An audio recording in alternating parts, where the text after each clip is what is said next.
Eccoci qua, buonasera a tutti e benvenuti a questa conferenza in cui cercheremo e andremo a svelare tutte le verità sul Feng Shui della camera da letto, che è un tema veramente molto sentito, molto particolare, anzi devo dire che forse è il tema per cui il Feng Shui è diventato famoso qui da noi. Tant'è vero che proprio ieri, sì, ieri sera, ho letto l'ennesimo articolo che parlava di Feng Shui e parlava ovviamente di camere da letto. Se ne sta parlando tantissimo anche in questo periodo, anche in questo momento, perché si ritorna purtroppo a guardare le nostre abitazioni, si ritorna a fare un po' il punto della situazione. Ormai abbiamo capito quanto è importante la nostra casa, l'abbiamo capito in maniera magari poco simpatica, poco ludica, però devo dire che ormai tutti quanti nel bene e nel male abbiamo fatto i conti con le nostre case e abbiamo capito quanto è importante la relazione con l'ambiente, con il nostro spazio. Però quando parliamo di Feng Shui e quando digitiamo le parole Feng Shui anche online per andare a fare una piccola ricerca, la prima cosa che compare è sicuramente il Feng Shui della camera da letto e purtroppo quello che andiamo a vedere e andiamo a leggere non sempre è la verità, non sempre ci dà il consiglio giusto su come allestire la nostra stanza, come posizionare il nostro letto, oltre a non dare quasi mai delle spiegazioni sul perché dovremmo mettere il letto in una determinata posizione.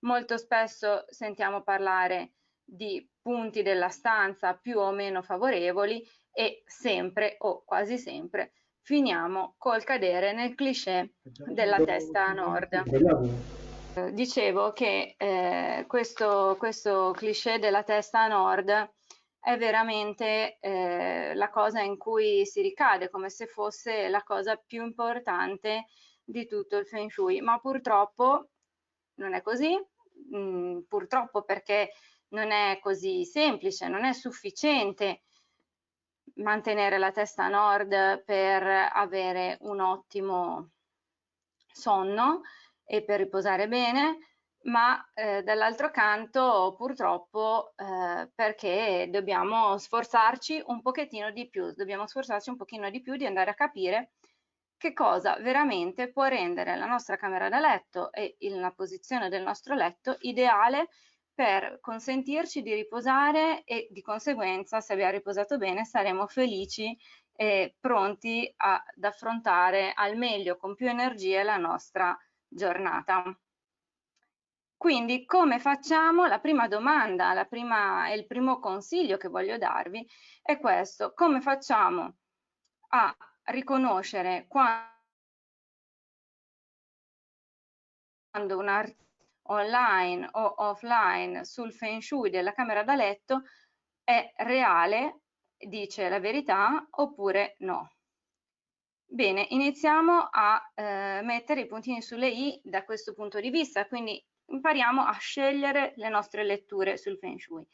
Quando facciamo Feng Shui la fede non serve, non ti serve, quindi qualsiasi cosa che vai a leggere, che andrete a leggere, che non vi convince, che vi fa sorgere dei dubbi o pensate sì, ma io a questa cosa perché dovrei credere? Beh, in quel momento ci stiamo già accorgendo che stiamo leggendo un articolo non adatto, non corretto. Nel Feng Shui non serve la fede. Tutto nel Feng Shui ha una spiegazione scientifica, ha una spiegazione sperimentale. Quindi un'altra cosa che si può fare è proprio quella di andare a sperimentare sul proprio letto, sulla propria abitazione, la propria camera da letto, i consigli che leggiamo o che ci sono dati. In questo modo potremo notare se abbiamo realmente dei benefici oppure no. Se i benefici non ci sono, o abbiamo sbagliato qualcosa o più semplicemente abbiamo sbagliato a fidarci di quello che abbiamo letto. Nel Feng Shui dunque non esistono regole, tra l'altro, non esistono regole, ma esistono principi e priorità. Quindi dobbiamo imparare che il Feng Shui corretto parte dall'analisi dello spazio, non fa un elenco di regolette da applicare a memoria, da applicare senza capire. Ti chiede com'è fatta la tua camera da letto, com'è posizionato il tuo letto.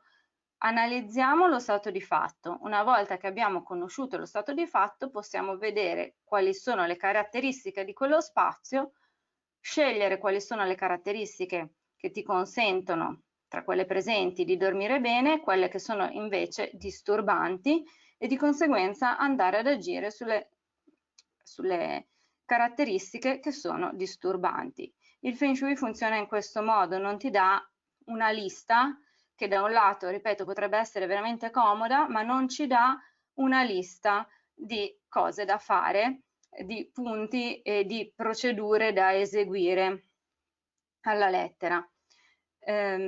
Inoltre nel Feng Shui autentico, nel Feng Shui che funziona, non ci sono contraddizioni, quindi non troverai scritto a riga 7 una cosa che viene poi contraddetta alla riga 52. Ecco, tutto deve essere congruo, tutti i consigli devono essere congrui, ma soprattutto la parola chiave del Feng Shui autentico è la parola perché.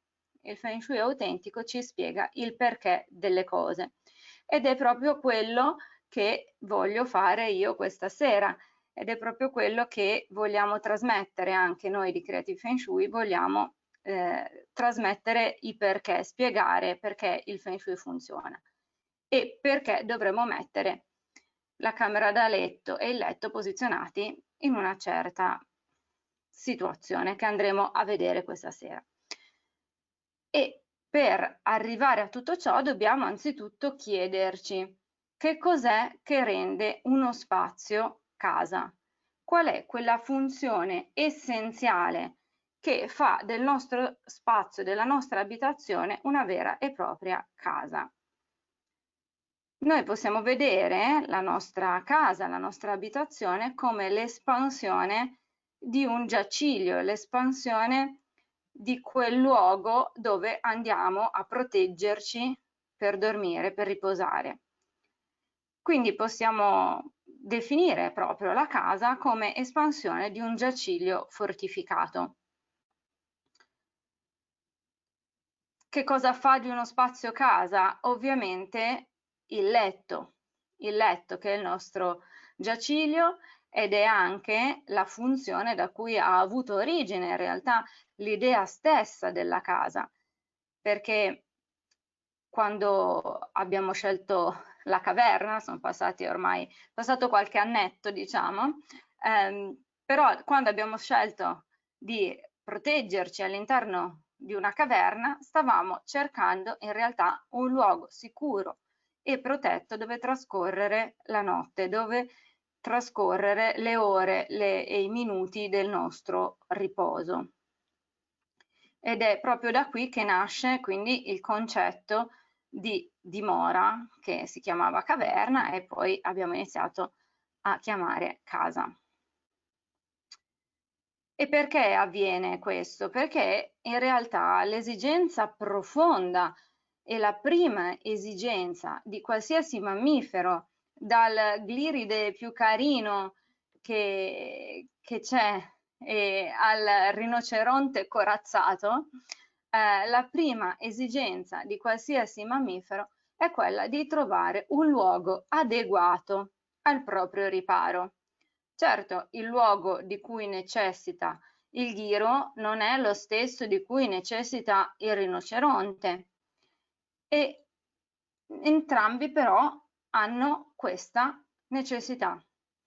Questa necessità e perché ce l'hanno? Da dove deriva? Cosa li spinge?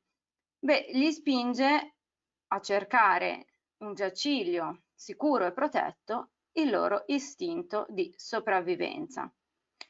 Questo istinto misterioso, ma che anche noi stiamo riscoprendo e abbiamo riscoperto in particolar modo in questo anno così difficile, perché per molto tempo abbiamo dimenticato di averlo, non gli davamo così tanta attenzione, però l'istinto di sopravvivenza è sopravvissuto ed è all'interno di noi esseri umani tale e quale a quello che si trova all'interno degli altri mammiferi, con piccole differenze. Quindi è l'istinto di sopravvivenza che determina la necessità imprevaricabile, inviolabile per ciascun mammifero di qualsiasi tipologia di cercare un adeguato riparo per il riposo. E come esseri umani, mammiferi, che cosa occorre per sopravvivere? Occorrono sostanzialmente due cose: l'incolumità fisica e la possibilità di nutrirsi, quindi di procacciare del cibo.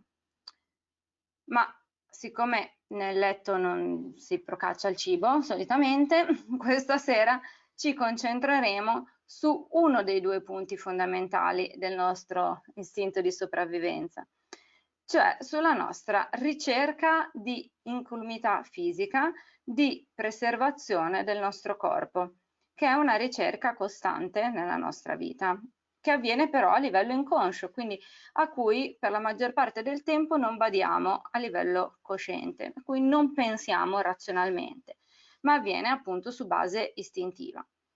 Per ottenere incolumità fisica ho necessità di protezione del mio corpo e di salute, ovviamente.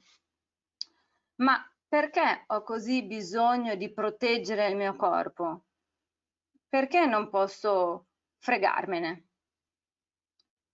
Beh, ho bisogno di proteggere il mio corpo perché le mie prestazioni fisiche da essere umano della specie Homo sapiens sono fatte come sono fatte, ma in natura sono abbastanza ridicole, poco prestanti. Il nostro punto di forza come esseri umani è l'intelletto, ma a livello fisico siamo sostanzialmente disarmati, non abbiamo certo la corazza del rinoceronte, non abbiamo gli artigli del ghepardo, non abbiamo la velocità non del ghepardo, non abbiamo neanche la velocità di corsa del nostro amico gatto.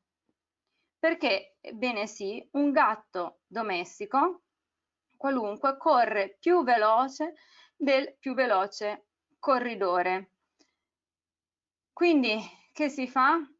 Cosa possiamo fare? Come possiamo sopravvivere in natura e soprattutto come abbiamo fatto a sopravvivere fino adesso in natura? Beh, nonostante queste nostre condizioni così apparentemente sfavorevoli, abbiamo miracolosamente evitato l'estinzione e l'abbiamo fatto perché abbiamo saputo agire e ricercare un posto adatto, luoghi adatti per proteggere la nostra incolumità fisica. Quindi abbiamo trovato la caverna e abbiamo trovato un posto sicuro e trovato e poi costruito un posto sicuro chiamato appunto casa. Ma questo ci occorreva perché non siamo capaci di reagire al pericolo in maniera troppo efficiente e soprattutto ci sono alcuni momenti e alcune attività che noi svolgiamo che non ci permettono, proprio per la loro caratteristica, di reagire in caso di potenziale pericolo in modo efficace, ottimale e tempestivo. Che succede? Succede che la nostra capacità di entrare in azione, di scappare in caso di pericolo, è condizionata dalla nostra struttura fisica e biologica, quindi da un lato dalle prestazioni del nostro corpo come esseri umani e dall'altro è condizionato dalla capacità scusami, dall'attività che stiamo facendo.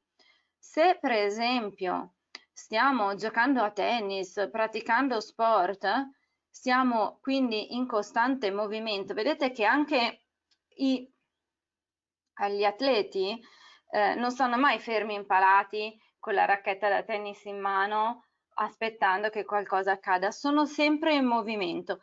Perché sono in movimento? Sono in movimento perché se mi sto muovendo la mia attenzione è già proiettata verso l'esterno e sono pronto, ma non solo, ho i muscoli pronti e reattivi. Quindi quando svolgo delle attività che nel Feng Shui chiamiamo attività dinamiche, quando svolgo queste attività dinamiche io mi trovo nella condizione di poter reagire in maniera rapida, sufficientemente rapida a ciò che avviene nello spazio intorno a me. Diverso è per esempio quando mi trovo in spiaggia e sto leggendo un libro e qualcuno da dietro mi fa un gavettone. Ecco, che cosa succede? Sono sveglio, sono abbastanza attivo, ma questo gavettone arriva da un'area del mio spazio che io non riesco a controllare perché biologicamente, fisicamente, io non posso guardarmi alle spalle, non posso vedere che cosa c'è dietro di me. Non a caso c'è anche nei nostri modi di dire abbiamo il famoso detto guardati le spalle o guardami le spalle, perché proprio a richiamare l'attenzione su quest'area dello spazio che non abbiamo sotto il nostro controllo e dal quale può arrivare un potenziale pericolo. Quindi abbiamo un problema collegato anche alla direzionalità fisica del nostro corpo. Un problema è l'attività che stiamo svolgendo e l'altro è la direzionalità fisica del nostro corpo, cioè il fatto che abbiamo gli occhi davanti, gli organi di senso sono per lo più davanti e la nostra capacità di entrare in azione non può che avvenire verso avanti, perché le mani si muovono facilmente in questa direzione.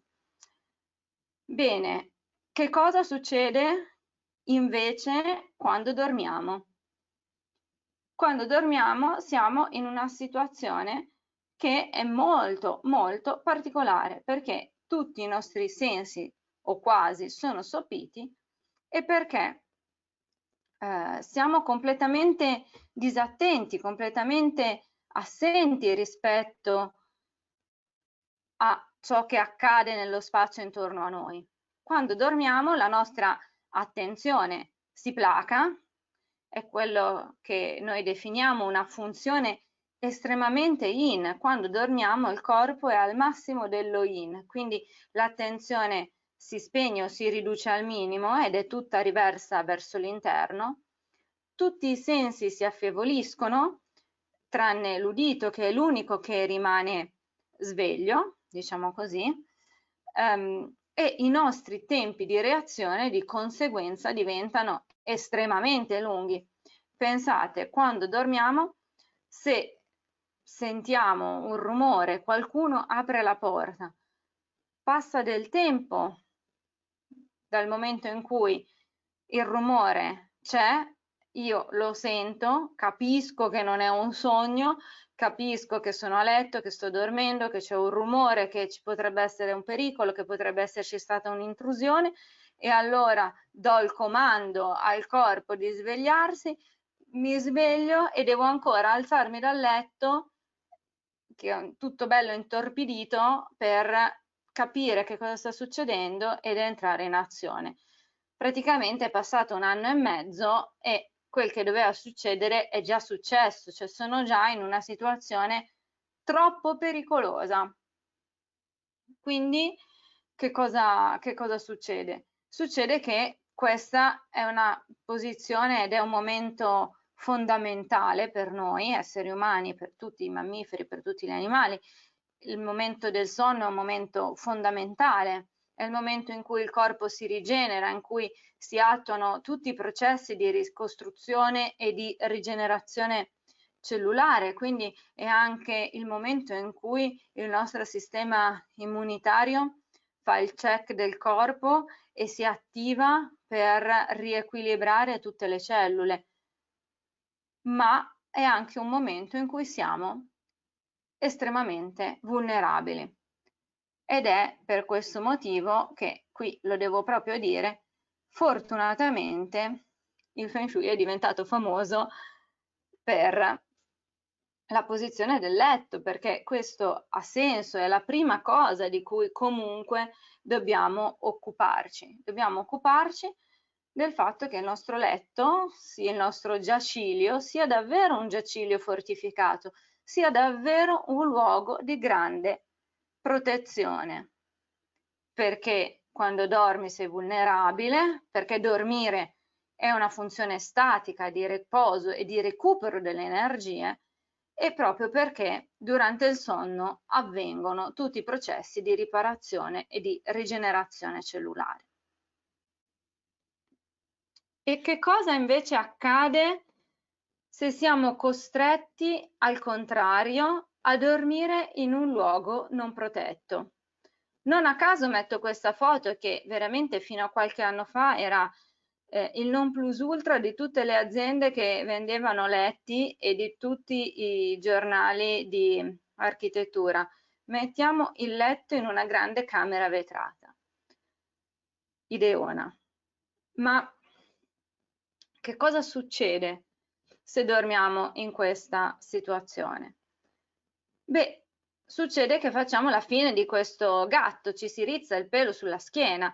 Noi non possiamo dormire in questa situazione, dormiremo un sonno molto leggero, molto agitato, e questo perché? Perché nel momento in cui il nostro corpo si trova a essere stato posizionato dalla nostra mente in una posizione scorretta, l'istinto di sopravvivenza prende la meglio e attiva una funzione fondamentale, cioè attiva la reazione fight or flight, cioè combatti o scappa.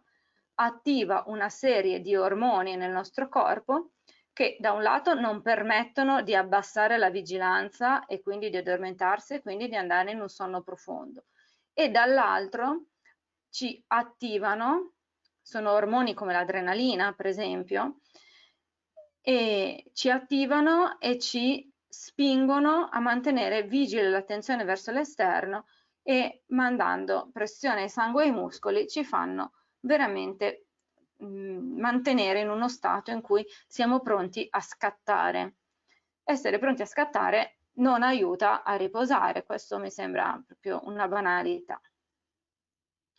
Ecco un po' qua, che cosa fa però, oltre a tenerci svegli, e vabbè, è capitato a tutti, su via, di dormire male una notte, mangiato pesante, la peperonata non andava giù, insomma, può capitare. Ma che cosa succede quando la nostra componente animale, quindi il nostro istinto di sopravvivenza, ci attiva fight or flight, cosa che avviene al di là della nostra consapevolezza e sulla quale non possiamo decidere di non attivarlo, si attiva da solo, è un processo innato che fa parte della nostra biologia.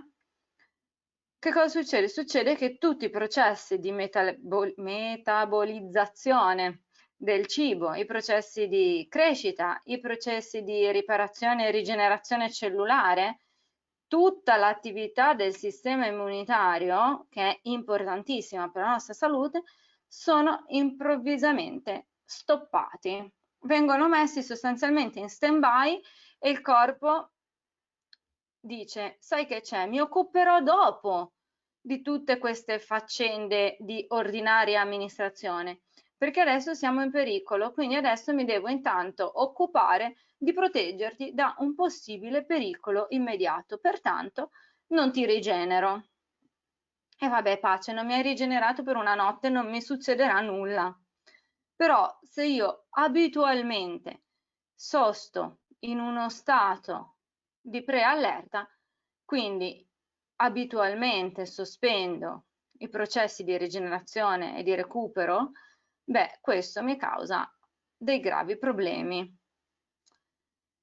Per cui cosa devo fare? Come devo agire? Devo trovare un posto adatto al riposo, un posto che mi dia garanzia di incolumità fisica e di conseguenza garanzia che non si attivi per cause ambientali la reazione fight or flight e che io possa avere un sonno profondo che mi permette una completa rigenerazione.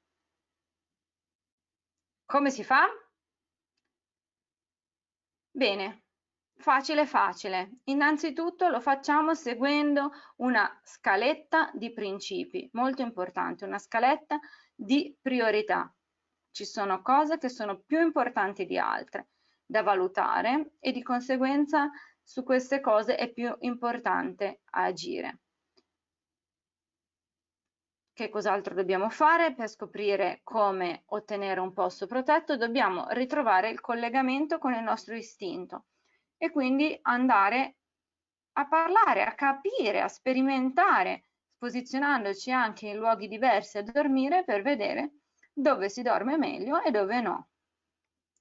E partiamo con il primo principio. Il grande influenza il piccolo. Quindi, che cosa dobbiamo fare? La priorità 1, la cosa più importante da fare per andare a posizionare il nostro letto è anzitutto occuparci della camera da letto e quindi dobbiamo occuparci di dove si trova la camera rispetto all'ambiente casa. Diciamo così che la posizione della camera da letto è più importante della posizione del letto ed è più importante dell'orientamento del letto. E la cosa che è più importante da guardare quando parliamo della posizione della camera da letto è dove questa si trova rispetto all'ingresso della nostra abitazione. Perché? Perché è chiaro che se sto cercando un giaciglio fortificato, una zona protetta, sto cercando una zona nascosta. Nascosta da che cosa? Dall'entrata della tana.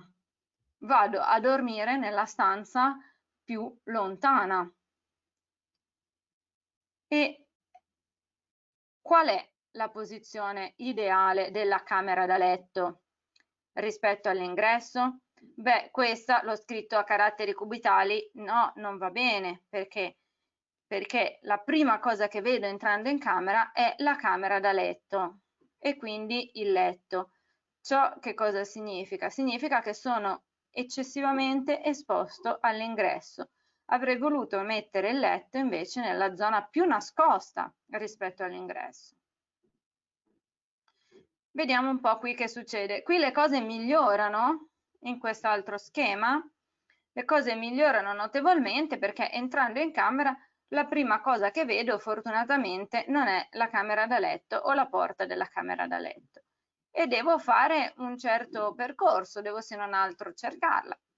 Però non è ancora sufficiente perché questo percorso ha un solo angolo tra l'ingresso e la nostra camera. Invece qui e soprattutto tra l'ingresso e la camera e il letto è subito raggiunto. Invece in quest'altro esempio abbiamo la stessa identica conformazione, la stessa camera, però guardate, per raggiungere il letto il percorso cambia, è molto diverso, c'è un angolo in più, è un percorso tra l'altro sensibilmente più lungo. Bene, cosa significa? Che tra queste due immagini la seconda è certamente l'immagine di una camera da letto e di un letto meglio posizionato, ovvero posizionato in una zona più protetta. Dato questo appartamento, è sicuramente la posizione migliore del letto che possiamo scegliere.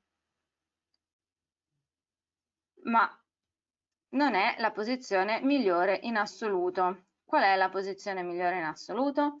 È quella che ci permette di compiere non 2, ma bensì 3 angoli retti, cioè quindi di fare un percorso che dalla porta d'ingresso ci costringa a fare 3 angoli retti per raggiungere il letto. Perché 3? E perché parliamo di angoli? Non basta un percorso lungo, molto lungo?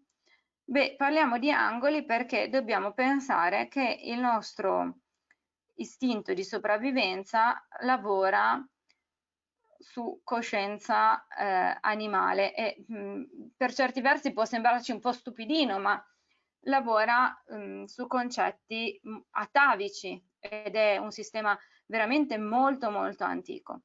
E che cosa fa? Che cosa si domanda? Quando ci sdraiamo nel letto, questo sistema, che è la nostra componente animale, mappa il territorio e dice: dove siamo? Siamo in un posto sicuro per dormire? E decide che un posto sicuro per dormire è un posto che si trova almeno a 3 angoli retti dall'accesso. Perché? Perché questo percorso è un percorso durante il quale un possibile predatore è obbligato a rallentare almeno 3 volte, quindi rallenta di molto la velocità con cui può raggiungerci e è costretto inoltre a cercarci, quindi ha difficoltà a trovarci e in queste difficoltà può più facilmente fare rumore e quindi svegliarci e quindi metterci nuovamente in condizioni di reagire e di salvarci.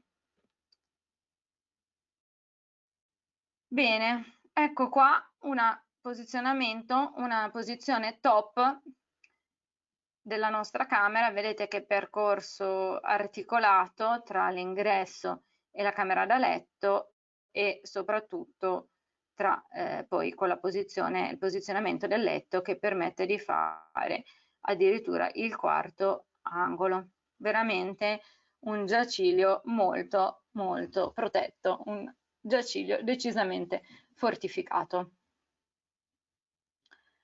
Ma questo basta? Beh, questo aiuta, è fondamentale, è la prima cosa che dobbiamo valutare, ma non è tutto ciò che dobbiamo fare per avere il letto posizionato correttamente e quindi per garantirci un buon sonno. Dobbiamo valutare anche la priorità numero 2, cioè chiederci qual è la posizione ideale del letto all'interno della stanza. Quindi, che si fa? Vediamo la priorità. Quando andiamo dal grande al piccolo, dallo yang allo yin, esiste una catena di influenze. Il grande influenza il piccolo influenza l'ancora più piccolo e così via. Ma non avviene mai il contrario. Quindi una posizione del letto ottimale in una stanza troppo esposta non risolve radicalmente il problema, lo migliora, ma non lo può risolvere radicalmente. Come si fa a trovare all'interno di una stanza la posizione migliore per il letto? Allora, intanto dobbiamo trovare nella stanza il punto più stabile e sicuro. Che cosa significa? Significa che non dobbiamo avere finestre dietro la testata del letto, che non dobbiamo infilare il letto tra la porta e la finestra, che dobbiamo fare in modo che la testata del nostro letto appoggi su una parete piena e stabile.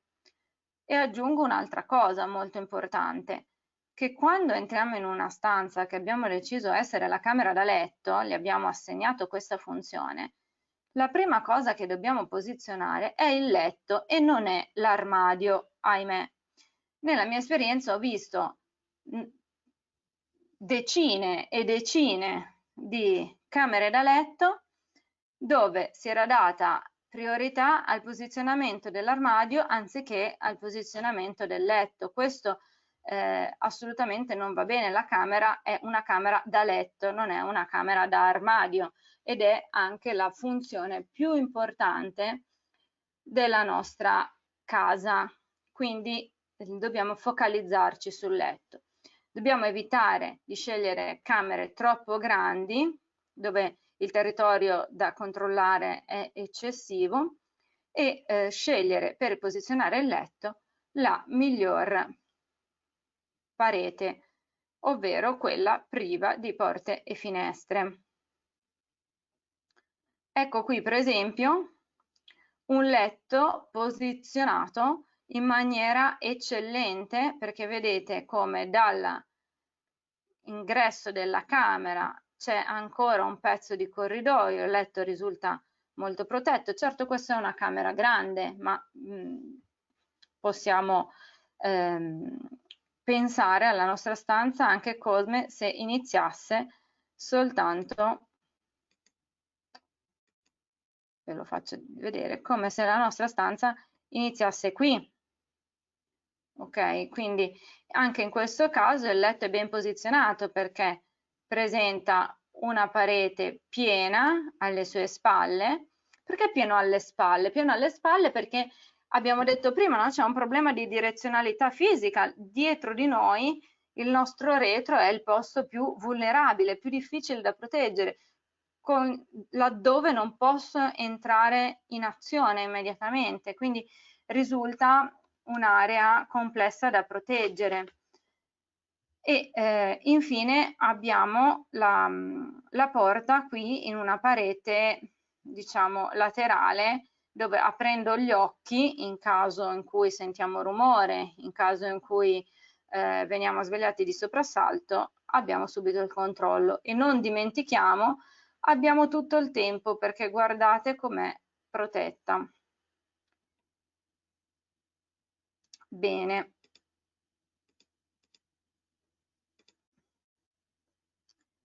Ops, sono rimasti i disegni. Che cosa simpatica. Voilà. Che cosa dobbiamo fare? Siamo arrivati all'ultima priorità. Le ricapitolo prima di proseguire perché sono veramente molto importanti. Numero 1, posizione della camera rispetto all'ingresso dell'abitazione. Numero 2, posizione del letto rispetto alla stanza e quindi posizionamento della testata del letto. E numero 3, solo se ci avanzano delle opzioni, cosa che capita assai raramente, posso scegliere prestando attenzione anche a in che direzione posiziono il letto. Nel Feng Shui non esiste giusto o sbagliato, ma solamente appropriato o non appropriato a una certa situazione. Quindi anche quando sto andando a valutare la direzione del letto, devo chiedermi sempre qual è lo scopo del mio posizionamento, qual è lo scopo dell'intervento di Feng Shui che sto facendo.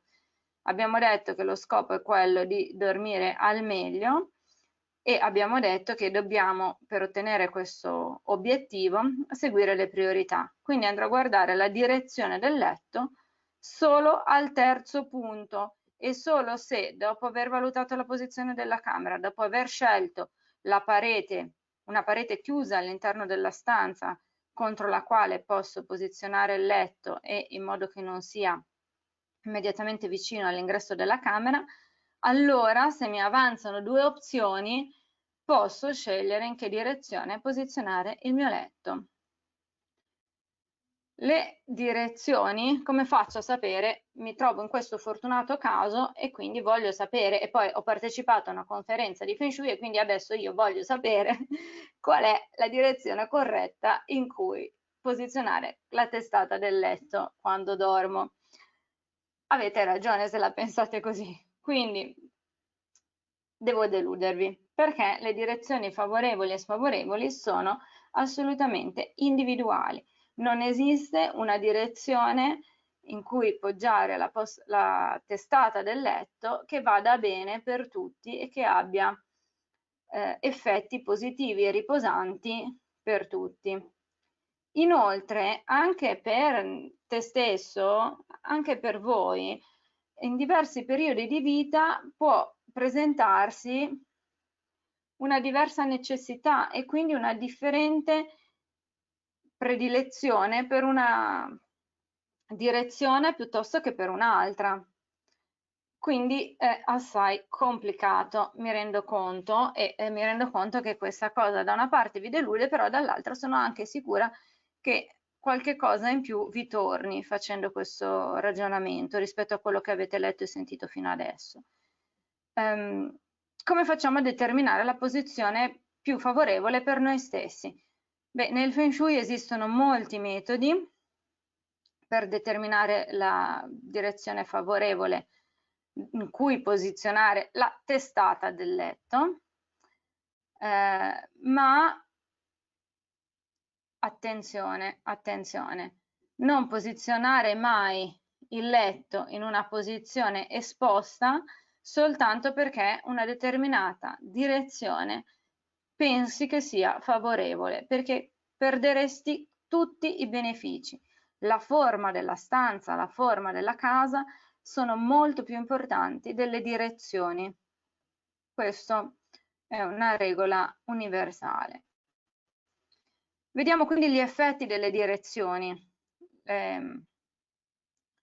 Se gli effetti di ciascuna direzione fossero così chiari e comprovati, non ci sarebbero discussioni. Perché, vedete, in Cina si dice che per gli orientali è meglio posizionare il letto con la testa a sud, mentre per noi occidentali è meglio posizionare il letto con la testa a nord. Ma non solo, c'è anche molta confusione e discordia, non solo c'è questa diciamo inversione completa delle preferenze tra occidentali e orientali, ma c'è anche una grande discordia tra gli scienziati, perché alcuni dicono che sì, dormire con la testa a nord è favorevole, aiuta a riposarsi, migliora la profondità del sonno, però molti altri invece sono in totale disaccordo. Questo che cosa ci dice? Ci obbliga a tornare a una considerazione generale, cioè a dirci che non è così importante la direzione del letto. E se proprio desiderate scoprire la vostra direzione preferita, potete farlo utilizzando ad esempio il Bazi, l'astrologia cinese o delle altre tecniche di Feng Shui avanzate e abbastanza complesse, oppure potete farlo in una maniera semplice e empirica, cioè divertendovi a dormire variando la direzione in cui andate a posizionare la testa ogni mese, in modo tale che avete una media di 30 giorni almeno per capire se avete dormito bene o dormito male. Oppure se andate in un albergo, in vacanza, magari non in questo periodo, ma torneremo ad andare in vacanza, potete portare con voi una bussola e quindi se dormite bene, dopo aver riposato in maniera particolarmente riposante, prendete la direzione della testata del letto. Questo può essere un trucchetto facile e empirico per capire nel tempo qual è la nostra direzione preferibile. Bene, quindi ricapitoliamo. Il letto, abbiamo detto, è il nucleo della casa. Le attività statiche di riposo, abbiamo detto, richiedono protezione.